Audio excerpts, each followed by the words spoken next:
Dear students, today we are going to discuss about the paint, varnish and lacquer. इनमें basic अंतर क्या है ये हम लोग देखेंगे. पेंट और वार्निश ये एक ही कैटेगरी में करीब आ जाते हैं. इसमें जो मोटा मोटा अंतर होता है कि पेंट के अंतर्गत पिगमेंट होता है और वार्निश में पिगमेंट नहीं होता है. There is no pigment. इसके साथ सॉलिड पाउडर मटेरियल में एक्सटेंडर भी हम लोग पेंट में डालते हैं. इसमें आप एक्सटेंडर डाल सकते हैं. इसमें अंतर दोनों में ये होता है कि पिगमेंट कलर देता है, हाइडिंग देता है. एक्सटेंडर न तो कलर देता है ना हाइडिंग देता है. एक्सटेंडर दूसरी प्रॉपर्टी देता है, जैसे वाटर रेजिस्टेंस प्रॉपर्टी आपकी हो सकती है, थिकनिंग प्रॉपर्टी होती है. इसकी वजह से इसको वार्निश में आप डाल सकते हैं.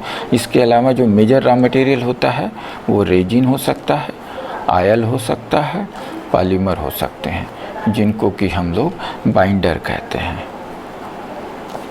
और इसके बाद सॉल्वेंट या थिनर होता है. और फिर थोड़ी सी क्वांटिटी 4 से 5% हम लोग एडिटिव्स डालते हैं. करीब 30 से 35% आपका पिगमेंट हो जाता है इसमें, और 30-35% ही आपका ये हो जाता है. और सॉल्वेंट भी 30 से 35% होता है.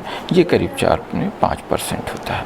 एक्सटेंडर की क्वांटिटी वेरी कर सकती है. एक्सटेंडर जैसे एनेमल में हाई ग्लास पेंट में एक्सटेंडर 0 हो जाता है, और जैसे वाटर बेस्ड जो सिस्टम होता है उसमें एक्सटेंडर आपका पिगमेंट के कंपेरिजन में, पिगमेंट के एवरेज में अगर आप लेते हैं तो 60% से 70% तक पिगमेंट के कंपेरिजन में जाता है. अर्थात ओवरऑल कंपोजिशन के अंतर्गत ये हार्डली आपका 10% पड़ता है.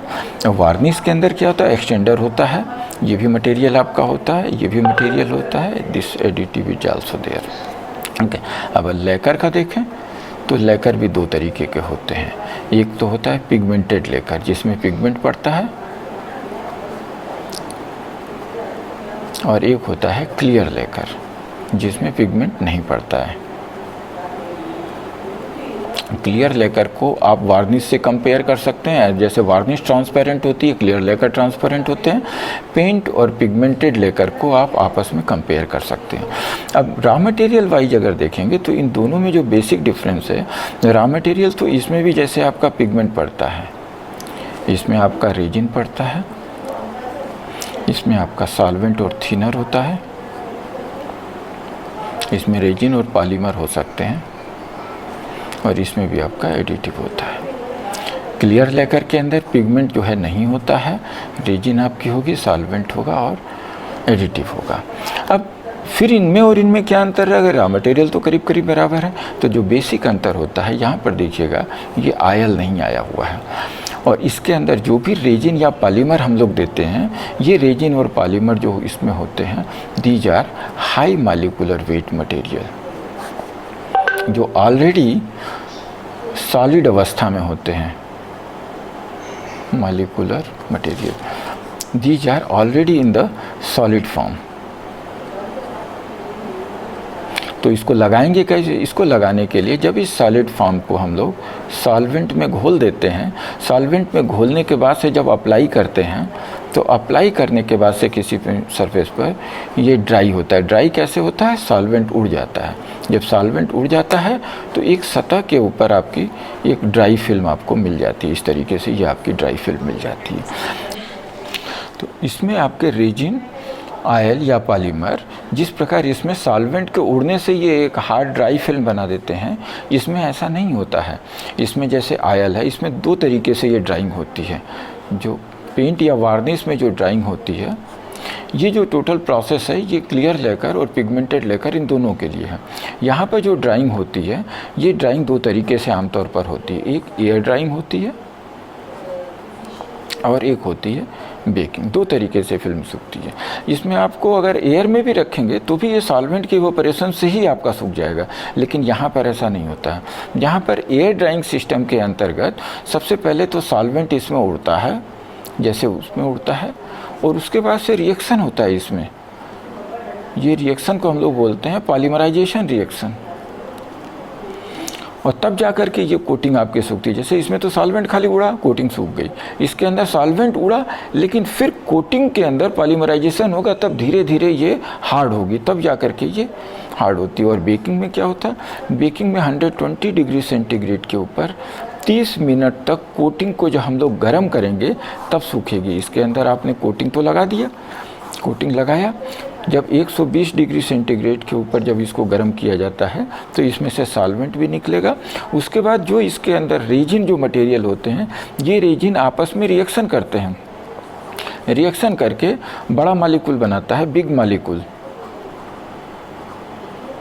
ऑफ रेजिन और पॉलीमर, आर रेजिन पॉलीमर और रेजिन आयल। तो उसके बाद से जब ये रिएक्शन होता है, रिएक्शन के बाद से फिर ये कोटिंग सूखती है और तब जाकर सूखने के बाद से ये आपको एक हार्ड फिल्म देती है। तो इन दोनों में बेसिक डिफरेंस क्या हो गया कि इसमें केवल सॉल्वेंट के उड़ जाने से ही कोटिंग बन जाती है, इसमें सॉल्वेंट के उड़ने के बाद से भी कोटिंग नहीं बनती है जब तक कि इसके अंतर्गत हवा से इसमें रिएक्शन न हो और इसके अंतर्गत रेजिन का आपस में रिएक्शन न हो। अर्थात इसके अंदर आपकी ड्राइंग मुश्किल से 5 से 10 मिनट के अंदर कोई कोटिंग सूख जाती है और इसके अंदर मिनिमम आपका 30 मिनट लगेगा। और एयर ड्राइंग सिस्टम है तो ये 4 से 5 घंटा ये ले सकती है आवर्स। तो इसमें टाइम बहुत ज़्यादा लगता है और ये फास्ट ड्राइंग होता है। उदाहरण के तौर पर जैसे अगर नेल पॉलिश इसमें लेते हैं आप, तो नेल पॉलिश आपका बहुत तेज़ी से सूख जाती है। और इसके अंदर जो घरों में आमतौर पर हम लोग जो पेंट लगाते हैं उसको देखिए वो तेज़ी से नहीं सूखते हैं। इवन जो कार की बॉडी पर भी पेंट लगते हैं उसको भी 120 डिग्री सेंटीग्रेड मिनिमम आपको देना पड़ता है। फ्रिज के ऊपर पेंट लगाते हैं तो उसको भी 120 देना पड़ता है, लेकिन लैकर में ये चीज़ नहीं है। तो इन दोनों में बेसिक डिफरेंस यही होता है सूखने का कि इसमें सॉल्वेंट के उड़ने से ही सूख जाता है, इसमें सॉल्वेंट के उड़ने के बाद से भी नहीं सूखता है जब तक कि आपस में रिएक्शन ना हो। ठीक है, बाकी के रॉ मटेरियल में इसमें ज़्यादा फ़र्क नहीं होता है, केवल जो ये मटेरियल होता है ये इन दोनों में डिफरेंट होता है। इसमें रेजिन अलग तरीके के लेते हैं। उदाहरण के तौर पर जैसे हम लोग MC लेकर कहते हैं, एक काफ़ी पॉपुलर नाम है नाइट्रोसेलुलोज लेकर। इसमें नाइट्रोसेलुलोज के मॉलिक्यूल काफ़ी बड़े बड़े होते हैं, ये करीब 1.5 लाख से लगाए हुए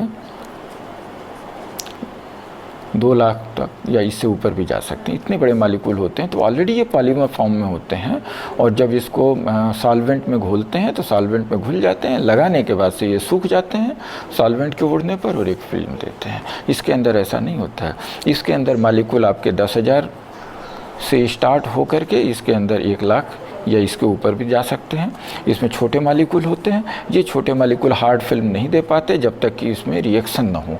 तो एयर ड्राइंग सिस्टम में भी रिएक्शन होता है और बेकिंग में भी रिएक्शन होता है, इसी वजह से इसमें टाइम लगता है, इसमें टाइम नहीं लगता है। ये बेसिक डिफरेंस होता है पेंट वार्निश लैकर में। Okay, thank you.